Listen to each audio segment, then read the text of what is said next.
Appalachian Living with Tracy and Janie. I'm Tracy McLaughlin. And I'm Janie Jessie. And welcome to the show. Our show is brought to you by Modern Day Appalachian Woman magazine, which has a tagline of Appalachian Living. Now, the magazine is out this issue this month, and we are working on our new November issue. So we want you to pick up this copy. You can visit us online at voicemagazineforwomen.com and enjoy the issue as well with Voice Magazine for Women and Modern Day Appalachian Woman magazine. And let me tell you, if you have not picked up a copy of this magazine, run and do that right now. Because this magazine, I think it's the best magazine in the region, actually, because it's filled with so many different things. The features that they have, are amazing. The stories that are out there are about real people in our region. Also, the events, it tells you everything that's going on in our region, the things taking place. And also, you can find special recipes. That's right. For the season that we're in. And also, coupons. That's right. Voice Magazine for Women. It was actually the first magazine in the region that was started almost 14 years ago. The company was formed in December. Wow, you're coming up on an anniversary. That's right. Wow. That's right. So be sure and pick up your copy. Yes, definitely. And you will not be disappointed. Like I said, it's just filled with so many different things that it's a must-have. Now we are just wrapping up our Fall in the Appalachian Mountains series. And remember, if you do have any fall events or if you have any activities that you would like to share, please post those on our Facebook page. Oh, yes.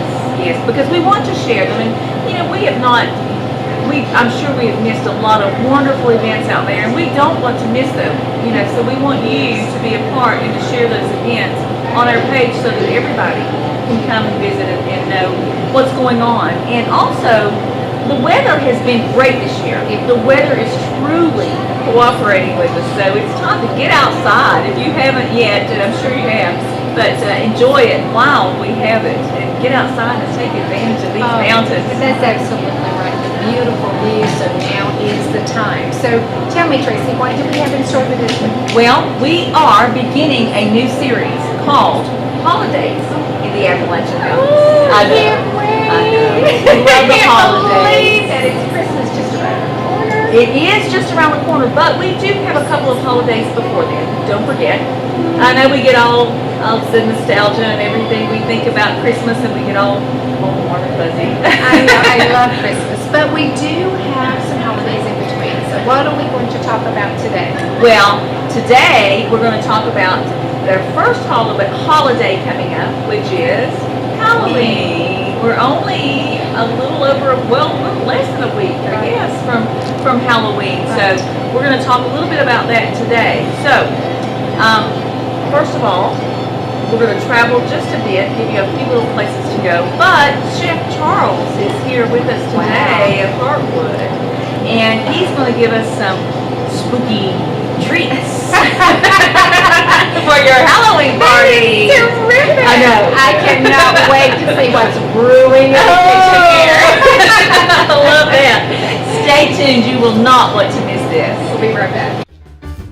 Voice Magazine for Women and Modern Day Appalachian Woman, magazines with a regional footprint. We are expanding and we are hiring. We are looking for energetic people who want to have a career in presenting a well-branded and respected product. Become a member of our team and a member of a growing successful company. Email your resume or video today.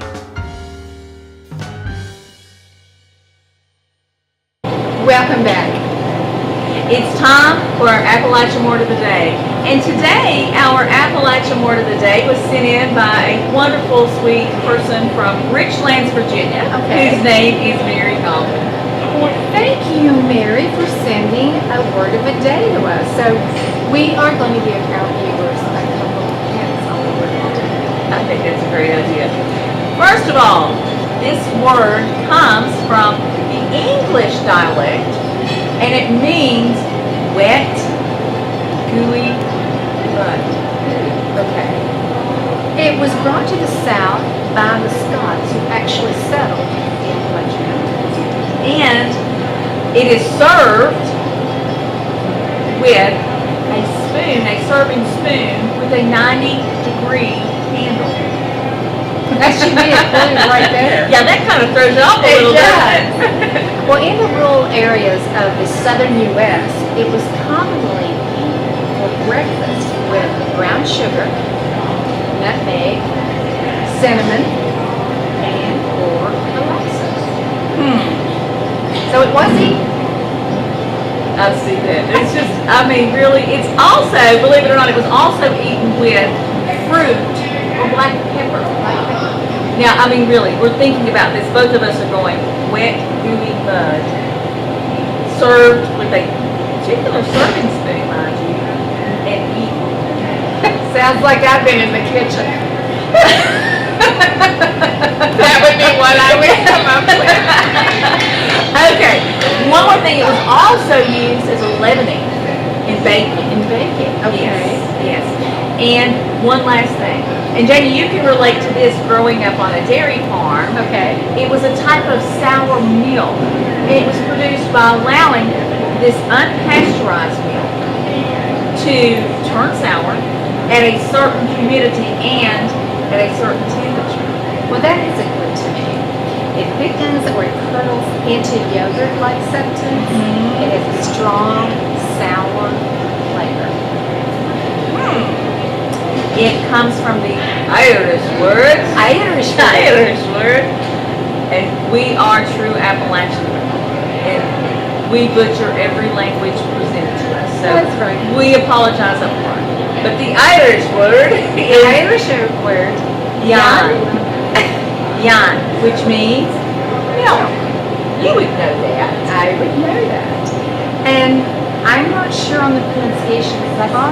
Babalo, which also means sour. So have we given you enough clues? Can you guess the Appalachian word of the day?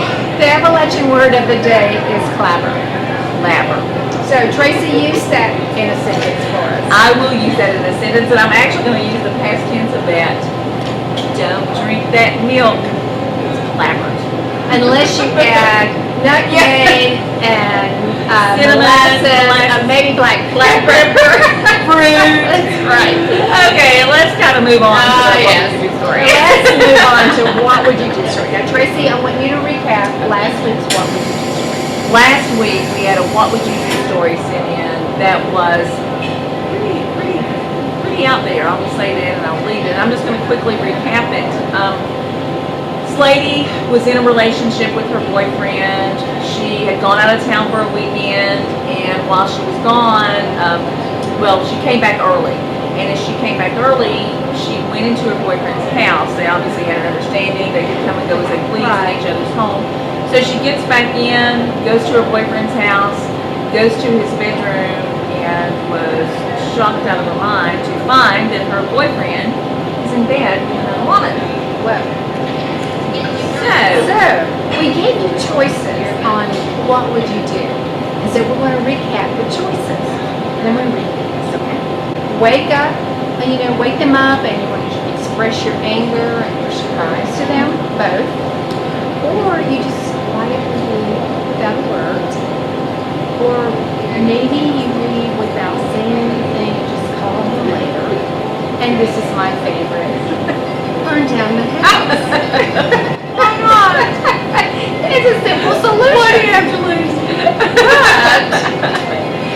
Stay with us. We'll be right back and give you that answer. Have you thought about publishing a book but don't know where to start? Jan Carroll Publishing can provide answers to your questions. We provide the tools and the skills to transform your manuscript into a professionally printed book and ebook. Submit your manuscript for a free, confidential, individual review. Here at JCP, we believe every story needs a book. Call us today for details. So, Tracy, what was the answer? Well, her answer was C. She left without saying anything, but she called him on the phone later. Wouldn't you have liked to have been a fly on the wall during that phone call? I bet that phone was just dripping from the conversation. You know, I'm kind of like that burn the house down thing. You know, I cannot imagine. I can't either. And I don't blame her. That was probably the best. It was. That was the greatest way to handle it. So we're going to do a little something different in our show with What Would You Do segment today. We want to hear from you. And in hearing from you, we are including you as being a part of our show. Yes. So what we are going to do is have a homework assignment for you. Now it's going to be fun. It is going to be a fun assignment, Miss Janie. I'll bring you your apple. That's I feel right. like I'm back in school. But as Janie said, we're combining the heartfelt moment in our What Would You Do segment. So we want you to share some photos or stories with us that are heartfelt to you. Right. And that being, Because really we are starting, beginning the holidays in the Appalachian Mountain series. So we want to hear from you on how you spend your holidays, some of your traditions. We want to hear from you and include you in the show. and we want to include you so that we can share with others. And That's we right. want everyone to experience the wonderful Appalachian memories and feelings that we have. Right. So having said that, our next holiday is Halloween. So your homework assignment is to please, we're asking, send us some photos of maybe your favorite costume, your favorite Halloween parties, your favorite Halloween treats, or what you served, or your spooky treats. The carvings. Yes, the pumpkin carvings. Right. Yeah. Share those with us. And if you don't have maybe the actual photos to prove, or to show us, maybe you went to a haunted tour or a haunted house or Yes, somewhere absolutely. spooky, and you have a story that you would like to share, and we would love to hear it. Oh, absolutely. This is the place to share your story with your Appalachian friends. Now, the first feature that we want to have in our series, of course, is Halloween. It's Halloween. Right. So we want you to be sure to check out your ghost walks. And we are very fortunate having a ghost tour right here in our backyard in Abingdon, Virginia, the Appalachian Ghost Walk. You don't want to miss this. If you really want to get into the spirit of Halloween. Spirit. Spirit. That's the key word there. Walking through downtown historic Abingdon, Virginia is such a treat. There is a lady that does the tours in Abingdon, Virginia, and her name is Donna Marie. I've actually participated in some of the tours that she's done. Delightful. It really does bring out the spirits. And there's some hauntings in Abingdon, Oh, Virginia. yes. I mean, we've heard about that just living nearby. We've always heard about the hauntings and the things that are going on. But you just think about the historic downtown Abingdon. Think about what's going on. I mean, when you think about who's still working around the streets in Abingdon. Well, Abingdon has such an older history. Right. And there is a restaurant here called the Tavern. And the Tavern here in Abingdon, Virginia has its own ghost. And there's a story there. You want to do the tour to hear about that story. Right. You've got to do the tour to find that out. But there are ghost tours throughout the entire region that we really need to check out. Now, there was one that even did a little bit of research, and I really found this interesting, at Moundsville, West Virginia. Let me tell you something. This is a Gothic style prison. And I mean, that is scary enough within itself. Well, you had done research, and the prison itself had walls that were 25 inches thick. And then the wall foundation 5 feet below the ground. I mean, there was an article in Time magazine about how haunted this is. Listen. I mean, they didn't want you out. Once you were in there, you're done. You stay. You are stuck. Forever. Exactly. But how about Demon House in Pittsburgh? The name right there, I just can't. No, I mean, I'm not going there. I mean, you take a few of the scary kind of noises and you talk about people disappearing, and that's just a little too real. It's too much for me. It is too much. But people love it. Yeah, they do. People love to be scared. They love the haunts. They love all of They that. love that. But you know, when the legends of this place, just all of the stories of the people disappearing, that's too much for me to want to go in there. I can tell you that right now. Well, there's another place, and it's called Lip Creek Cemetery. Lip place. They say when you walk through it that people come and go. They appear and they disappear. They also say that they're like little flashes of light that you'll see, and then when it's really dark, that you can see eyes staring at you. I mean, what a way to celebrate the holiday season, but that sounds like it goes all year long. Yeah, I think that would be enough for me right there.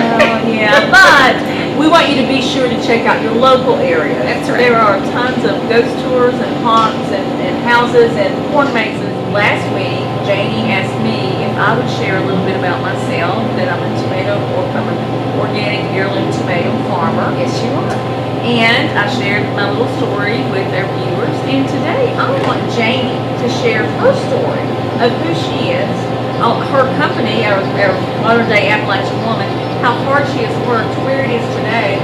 Tell us a little bit about who you are. You know, I appreciate the opportunity, and thank you. The magazine was started basically as Voice Magazine for Women, and it was started on a wing and a prayer. I felt like there was something missing for the women in Central Appalachia area or in the region to connect. Right. There were magazines out there or publications that were about sports or about where to go party with the events, but there was nothing to rent. So it was started basically 14 years ago, like I said earlier. Right. But it was started on a wing and a prayer. And I really believed that women would gravitate to it and connect with it. And I have not been disappointed.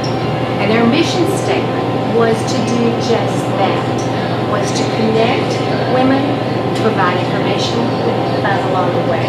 And we have done just that. Now, some people get confused because they hear Jane Carroll Publishing, Right. they hear Voice Magazine for Women, they hear Modern Day Appalachian Woman with Appalachia Living. They also hear Blossom Marketing. We have a marketing company that is directed to authors that don't have to be a Jane Carroll Publishing author. It's Jane Carroll Publishing who also publishes books. But our Blossom Marketing arm actually is for any author out there. If you maybe self-published or you have another publisher, it is a marketing division to help you promote your own book. So under the umbrella of Jane Carroll Publishing, we have many divisions. But our biggest division that we tackled about 5 years ago was starting to publish books. And we have grown and grown. We thank you for the support. We have authors from all over the world. Many of the authors are here locally in Central Appalachia, but we have authors in West Virginia, we have authors in Georgia, Florida, we have an author in Bulgaria, we have authors in Sweden. So, one book I would like to talk about today is Perfect, These Haunted Hills. This actually is a group of authors that got together with different writings, and the writings, these authors are well accomplished, and they all have a spooky story to share. So, I mean, this is great for the Appalachian theme, right? Appalachian themed book. And on October the 31st, now remember this day, it's Halloween, October the 31st, we are going to offer this book as an ebook for $2.99. So you can go on Kindle and purchase the book for $2.99. It is offered on Amazon, but Jane Carroll Publishing published this book, and we do have a collection of stories that have an Appalachian theme. But I appreciate the opportunity to talk a little bit about Jane Carroll Publishing because we have grown, and we're very happy to be able to be here today with the show and show where we started on a wing of prayer, and we've grown. We've grown with the local support. That's amazing. I mean, and that's what it's all about in It the is. Appalachian region, I think, in our area where we grew up. So as you can see, we have many avenues, you know, to support our stories and the things that we hear from you and our show. And my goodness, we are all about the Appalachian region, especially Central, because that's where we're from. So once again, just encourage you to seek Him. We want you to be a part of it. We want you to be a part of the show and take a stand and join us. Well, we're family. That's right. We are all family. And we've really had some, challenges because, I shouldn't probably say this, but sometimes it's viewed that this region stops at Roanoke from the Virginia side and stops at Knoxville on the Tennessee side. So these mountains, they have a lot to offer, and we're good people. Yes, we are. We are good people, and we're all family. We are. I can't just, I keep saying that, but it's true. It's true. And we appreciate, once again, what has gone on before us to make us who we are today. So again, we need your help. Share your photos, share your stories, so we can share them with everyone out there too. So we look forward to your stories, and don't move. We have a special guest. We'll be right back.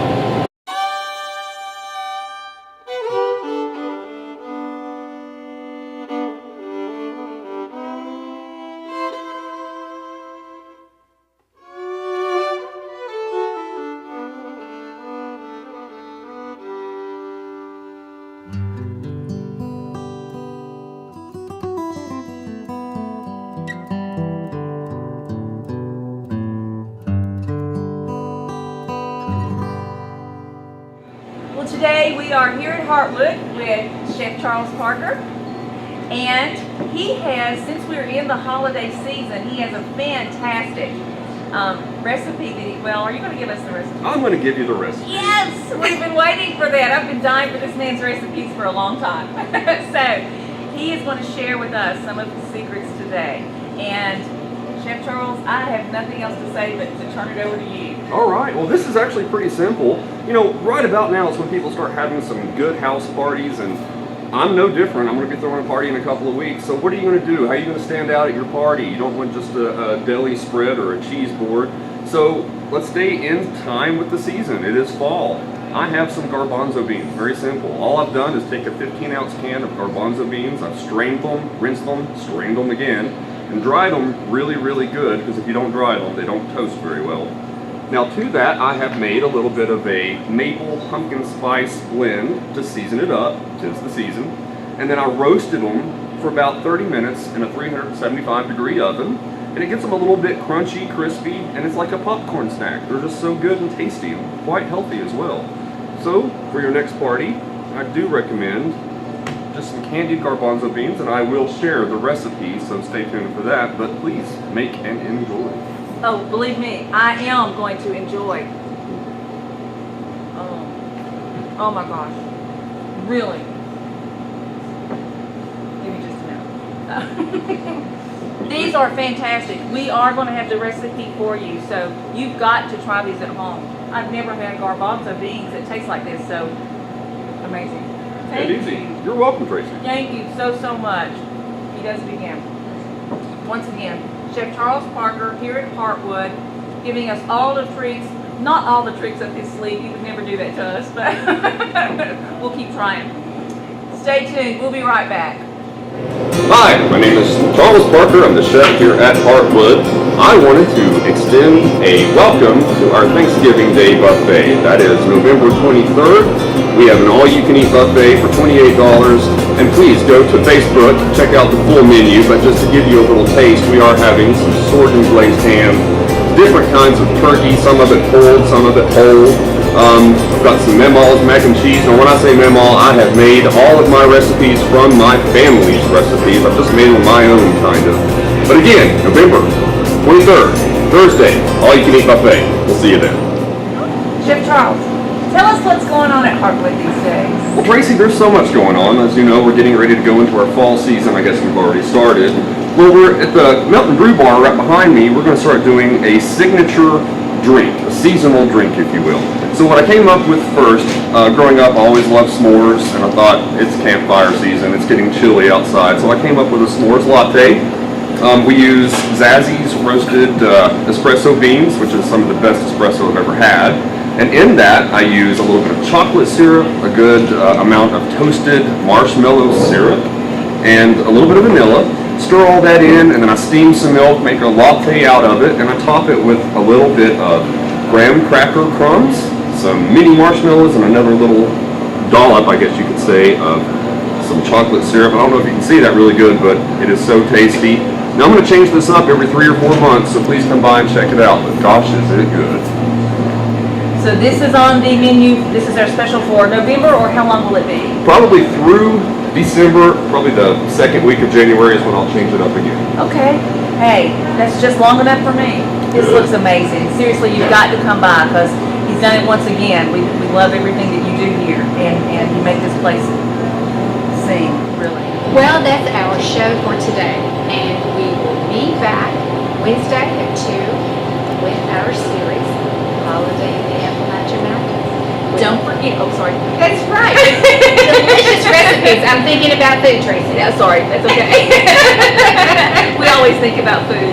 But don't forget to send us your photos and your stories. That's right. We're dying to hear them and to see them. But Can't until then, See you later.